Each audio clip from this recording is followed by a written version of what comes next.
नमस्कार, मैं हूं आपके साथ नेहा दुबे। क्या दुनिया का सबसे खतरनाक लड़ाकू विमान अब उतना खतरनाक नहीं रहा?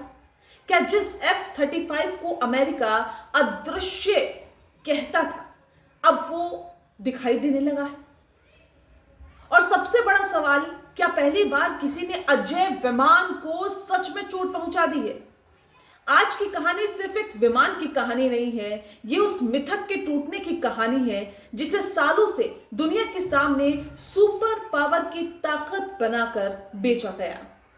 19 मार्च एक खबर आती है धीरे धीरे सूत्रों के हवाले से कि मिडिल ईस्ट के आसमान में उड़ रहा एक F-35 अचानक मिशन बीच में छोड़ देता है। ना कोई जीत, ना कोई हमला पूरा, सीधे इमरजेंसी लैंडिंग। सोचिए कि जिस विमान के बारे में कहा जाता था कि वो दुश्मन के रडार में आता ही नहीं है, उसे अचानक इतनी जल्दी जमीन पर क्यों उतरना पड़ा? सस्पेंस यहीं से शुरू होता है। दरअसल अमेरिका तो ये कहता है कि पायलट सुरक्षित है, विमान की हालत पर पूरी तरह से चुप्पी साध लेता है, तस्वीरें नहीं है, डैमेज रिपोर्ट नहीं है, बस एक लाइन, मिशन रोक दिया गया।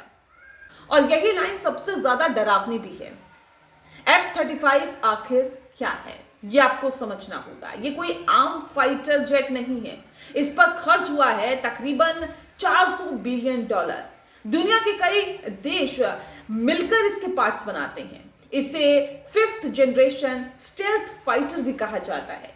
इसकी ताकत क्या है? इसकी ताकत है रडार से बचना, दुश्मन को बिना दिखे मारना, हवा में पूरी तरह से अपना कंट्रोल बनाए रखना। सरल भाषा में अगर समझा जाए, ये एक ऐसा विमान है जो आपको दिखेगा नहीं और हमले कर देगा। और अब वही सवाल, अगर ऐसा विमान टारगेट हो जाए तो इसका मतलब क्या होगा? दो ही पॉसिबिलिटीज हैं। या तो F-35 उतना दृश्य नहीं है जितना कि बताया गया, समझाया गया, या फिर सामने वाले के पास उसे देखने की ताकत आ गई है। दो ही पॉसिबिलिटीज हो सकती है ऐसे में, और दोनों ही स्थिति अमेरिका के लिए जाहिर तौर पे खतरे की घंटी है। क्या ईरान ने सच में वो कर दिखाया जिसका अमेरिका को भी अंदाजा नहीं था? रिपोर्ट्स कहती हैं कि ईरान ने अपने एयरबेस में इस विमान को टारगेट किया। अब जरा सोचिए कि जिस देश पर सबसे ज्यादा प्रतिबंध लगे हैं, जिसे अक्सर कमजोर बताया जाता है, वही देश अगर स्टेल्थ फाइटर को पकड़ ले तो ये सिर्फ सैन्य घटना नहीं है, ये पावर बैलेंस बदलने का संकेत भी है। लेकिन कहानी इतनी सीधी नहीं है, यहीं पर ट्विस्ट आ जाता है। अगर ईरान इतना सक्षम है तो फिर B-2 बॉम्बर को क्यों नहीं रोक पाया, जो और भी ज्यादा एडवांस्ड है और ज्यादा खतरनाक भी?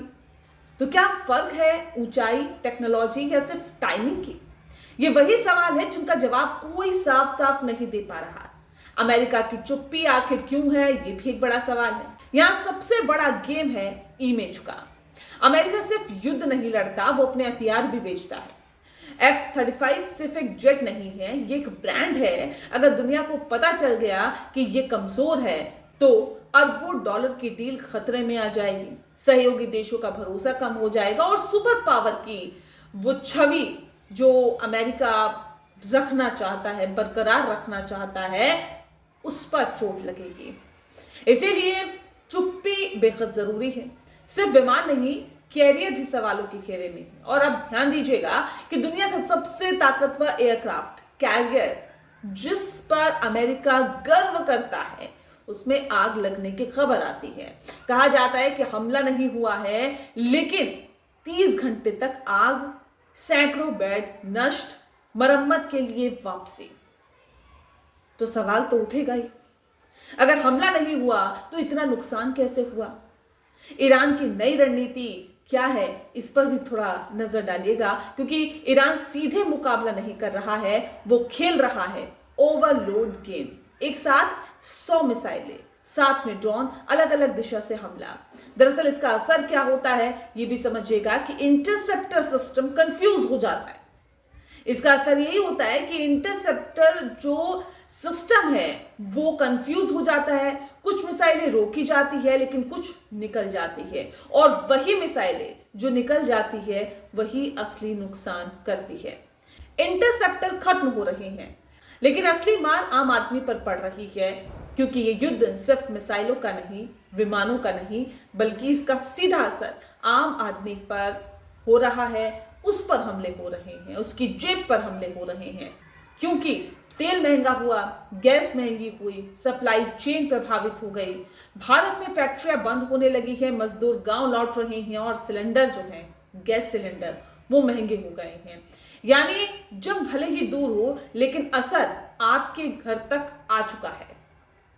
खाड़ी देशों में डर, रिफाइनरी पर हमले, ड्रोन अटैक, पब्लिक मूवमेंट पर रोक, ईद तक के लिए लोगों को घर में रहने की सलाह भी दी गई थी। सोचिए कि त्योहार भी डर के साए में मनाया गया।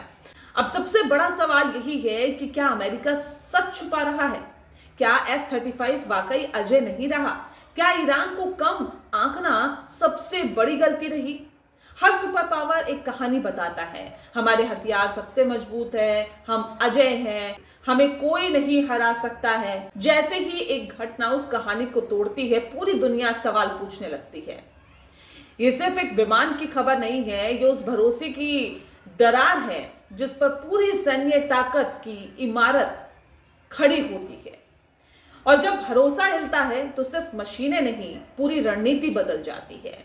मैं नेहा दुबे आपसे बस इतना कहूंगी कि खबरों को सिर्फ सुनिए मत, समझिए भी, क्योंकि असली कहानी हमेशा दिखाई नहीं देती। नमस्कार।